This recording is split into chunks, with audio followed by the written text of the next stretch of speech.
She very, very conducted herself very professionally, had her thoughts on a piece of paper, and she went all in. Running lariat clothesline from hell style. Shout out John Bradshaw Layfield on Cathy Engelbert, the commissioner. Sports Business Journal today. Oh boy.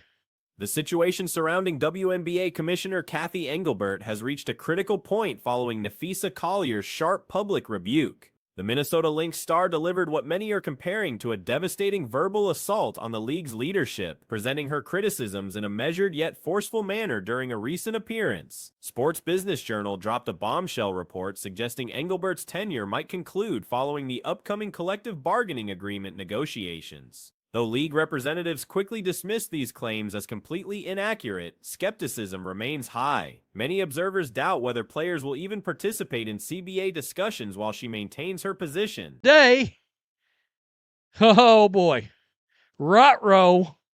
Now I got to tell you, you see that headline.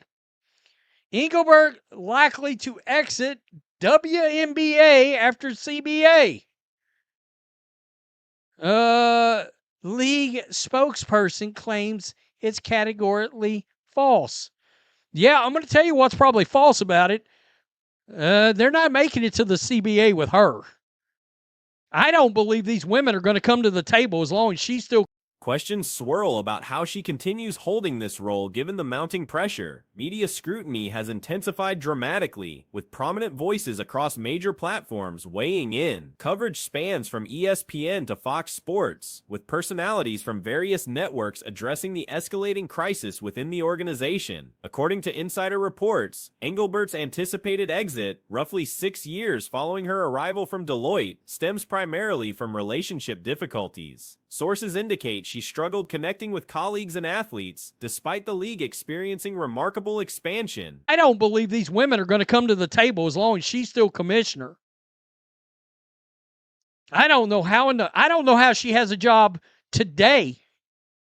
And there is now officially media pressure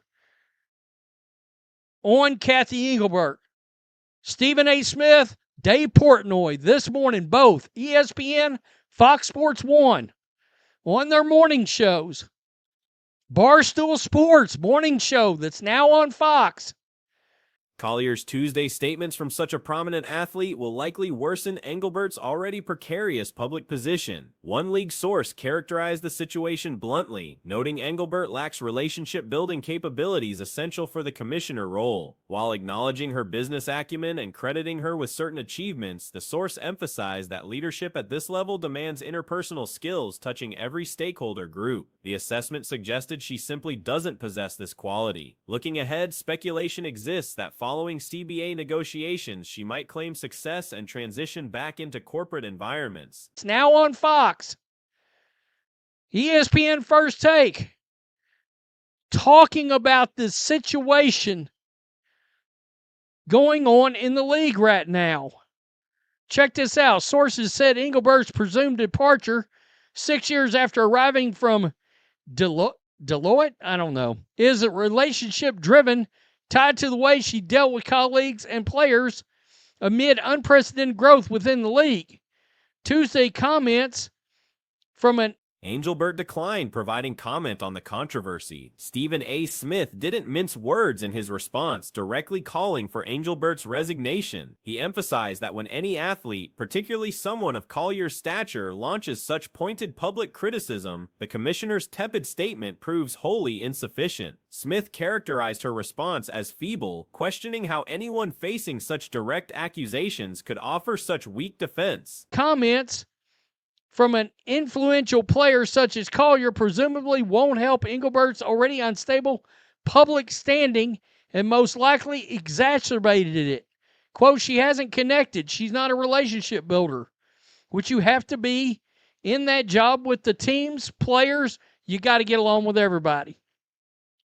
A source familiar with league office dynamics said last month, quote, I think she's a wicked smart business person and Engelbert's statement referenced mischaracterization and expressed disappointment, but Smith found this inadequate. He noted Collier's words cut deep. This wasn't merely personal antagonism, but rather substantial challenges to Engelbert's leadership abilities, professional integrity, and fundamental character. Smith extended an invitation for Engelbert to appear and explain herself, expressing disbelief that any commissioner would face such direct confrontation. Comparing this situation to other league commissioners, Smith struggled recalling any similar incidents involving figures like David Stern, Adam Silver, Roger Goodell, or Paul Tagliabue. The unprecedented nature of this public criticism stood out starkly. Business person, and the success she gets a lot of credit for.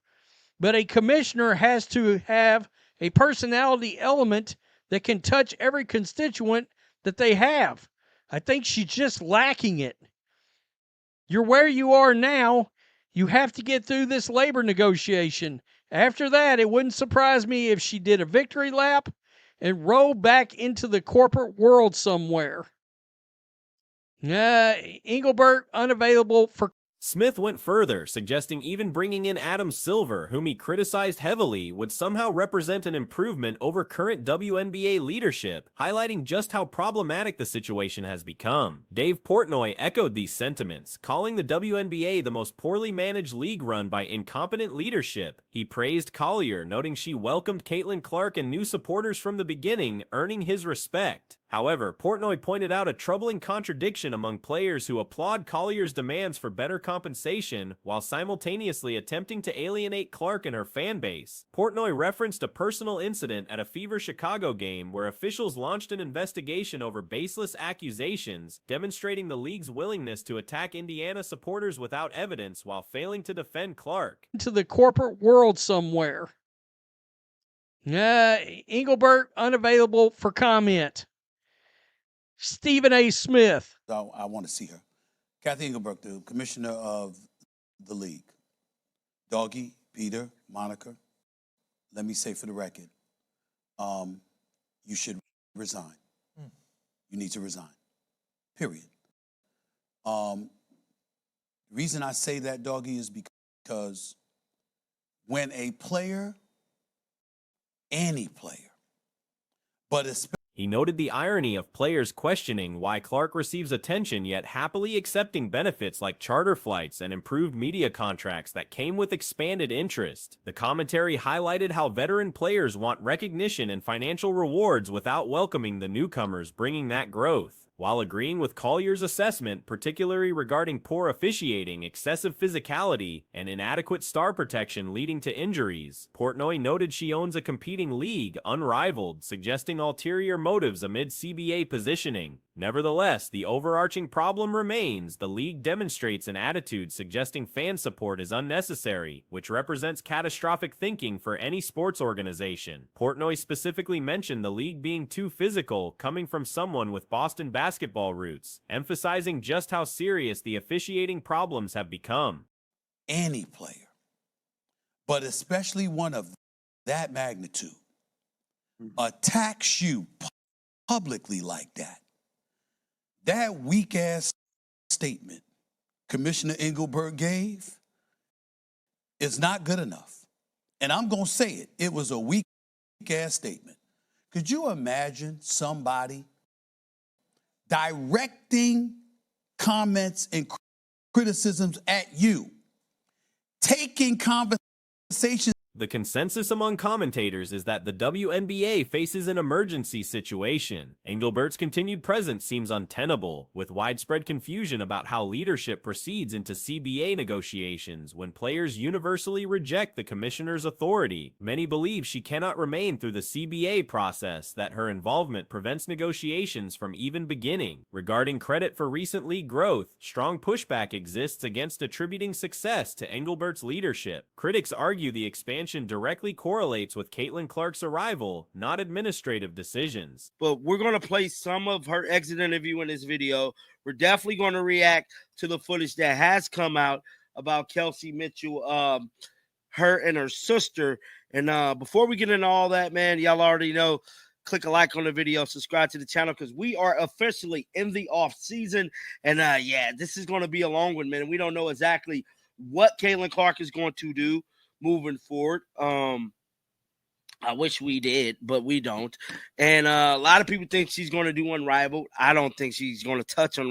Comparisons were drawn to NFL Commissioner Roger Goodell receiving credit for league growth that actually resulted from television networks recognizing massive ratings and offering lucrative contracts. Jerry Jones and others spearheaded much of the NFL's marketing and sponsorship evolution, not Goodell specifically. The argument suggests competent leadership simply needed to avoid major mistakes during a period of organic growth. Previous commissioners like Pete Rozelle or Paul Tagliabue would have achieved superior results. Similarly, the WNBA's recent expansion has nothing to do with Engelbert's administration. It's entirely connected to the Iowa standout bringing unprecedented attention to women's basketball. I don't think she's going to touch Unrivaled with a 12-foot pole, but I could be wrong.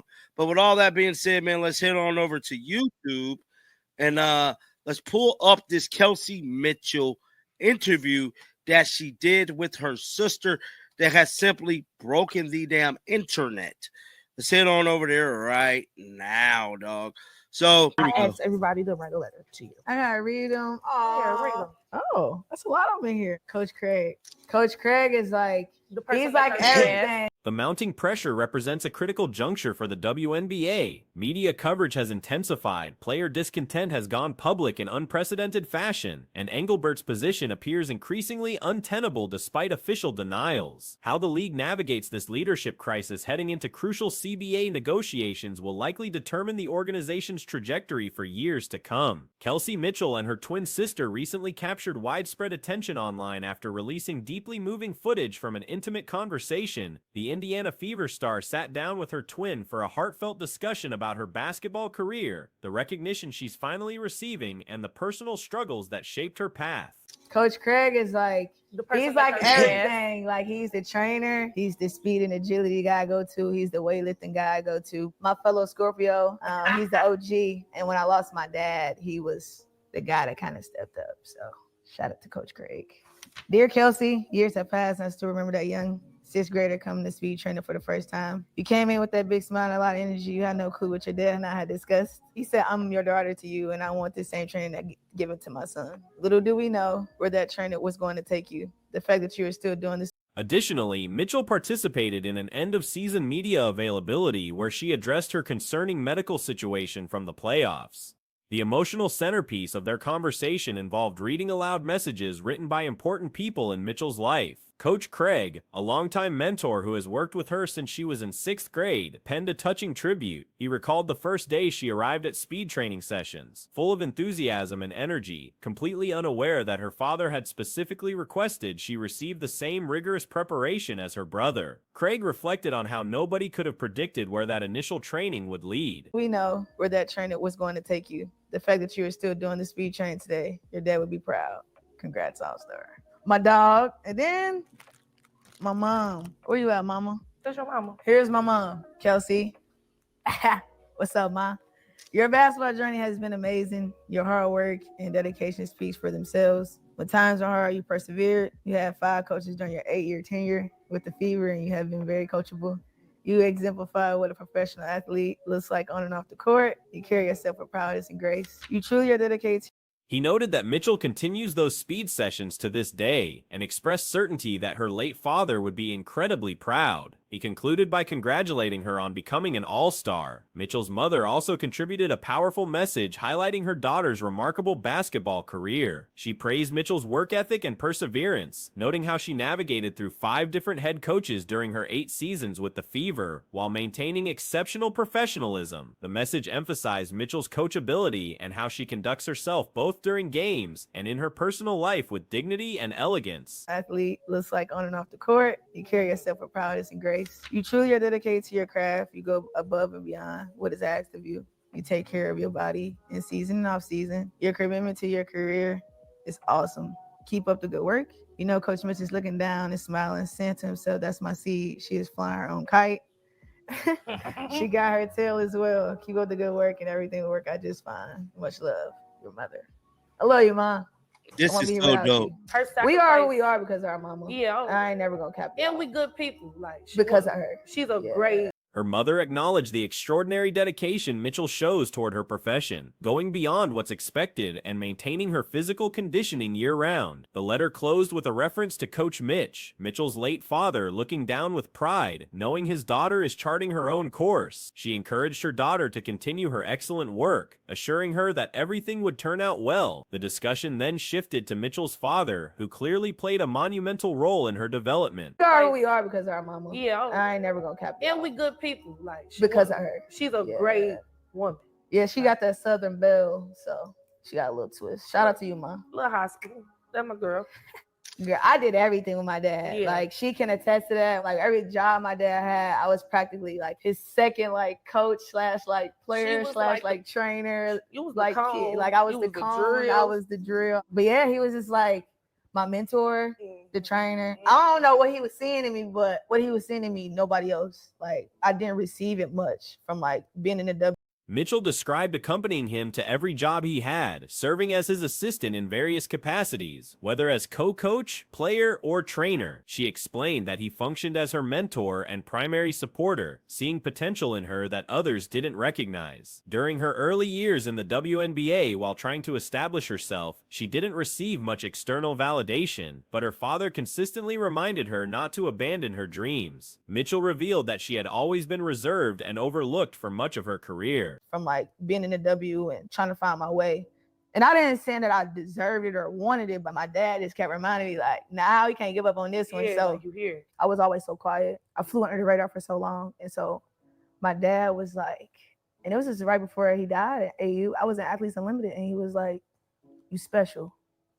I don't know why he texted me, he just said I was special. It pierced my heart. It did. It was, ooh. But I think he say, Just before his death, while she was playing in Athletes Unlimited, her father sent her a simple text message calling her special. Those words deeply affected her. She became visibly emotional, explaining that everything she does on the basketball court is dedicated to his memory. Throughout her entire professional career, he was the one person who truly believed in her capabilities. During difficult periods, he provided the encouragement she needed. it was, ooh. But I think he say,